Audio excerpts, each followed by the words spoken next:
Parks Canada cannot turn over any records related to warnings the agency received about the potential for a catastrophic wildfire. Why? Well, the agency says it's because of the recent catastrophic wildfire, which did happen, as predicted multiple times. You won't believe the ridiculous excuse they gave me.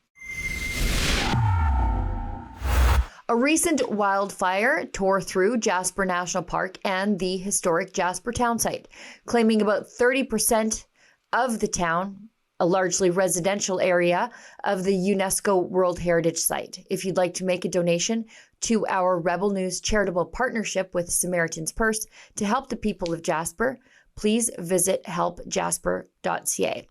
But the devastating wildfire didn't come as all that much of a shock to a lot of the locals in the area, who say that the 40% of the forest in Jasper National Park, which had been damaged by a mountain pine beetle infestation, left a dangerous amount of dead fuel, which should have been cleared by Parks Canada a very long time ago. They should have had all that pine beetle and that forest fire dead wood gone. Long time ago. It's BS. And the locals of the area weren't saying anything all that much different than the mayor and former Conservative MP for the region, Jim Aglinski. Look at this.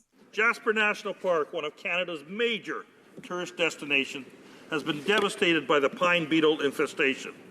Much of the forest is dead or dying. The dead trees are a tremendous fuel load and present a significant risk to the community of Jasper. Residents are concerned for their own safety and that of the visitors and the security of their homes. With a high risk of wildfire fueled by a forest devastated by the pine beetle, have the Liberals put a plan in place to protect this park. The Honourable Minister of the Environment and Climate Change. Thank you, Mr. Speaker. Our government is absolutely committed to the ecological integrity of our national parks. That is my first priority as the minister. We are working very hard in all of our parks, including Jasper National Park. I look forward to talking to the member further about this and seeing how we can move forward. And the claims of Aglinski and the mayor were also echoed by experts in recent years. In 2018, two BC researchers said Jasper National Park was due for a catastrophic forest fire. And those researchers were worried officials weren't doing enough preparation and prevention for it. Emil Begin and Ken Hodges said a major forest fire in the area was an inevitability. It's a matter of when, not if, Begin told CBC's Radioactive in 2018. And as the independent journalists at Blacklock's report, the minister in charge, Environment Minister Stephen Guilbeault, was warned in writing in 2022 that not enough was being done in Jasper to mitigate wildfire potential.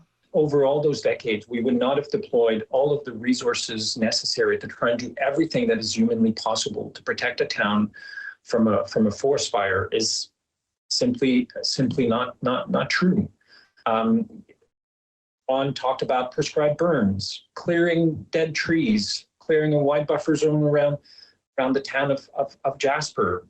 But as we are seeing in Canada and all around the world, we are seeing more and more aggressive forest fires. So I wanted to know more, and thanks to generous crowdfunded donations at a special investigations website, rebelinvestigates.com, I started filing for access to information into Parks Canada about the warnings the agency had received repeatedly over years and years about the failures to protect Jasper by removing the fuel load caused by a mountain pine beetle infestation in the forest.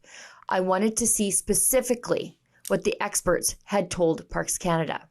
And do you know what I got back? Oh, not records, but a long delay. You see, the agency told me they can't tell me about warnings about the potential for a wildfire because it would appear they didn't heed the warnings and the wildfire came. Information bureaucrats with Parks Canada told me because of the wildfire, there's a delay in getting my access records back. As if I'm supposed to believe the few staffers who do keyword searches to find relevant documents in emails are essential in the wildfire fighting effort.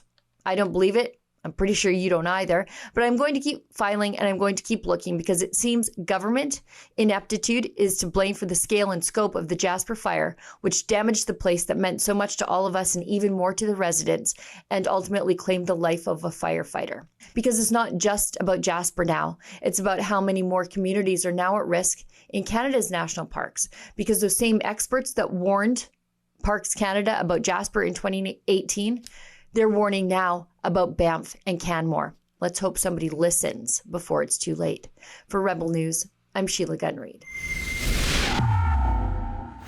If you're like me and you feel moved to help the people of Jasper and the businesses of Jasper return and rebuild, please consider making a donation at helpjasper.ca. There you'll find information about our partnership with Canadian charity Samaritan's Purse Canada. Again, that's helpjasper.ca.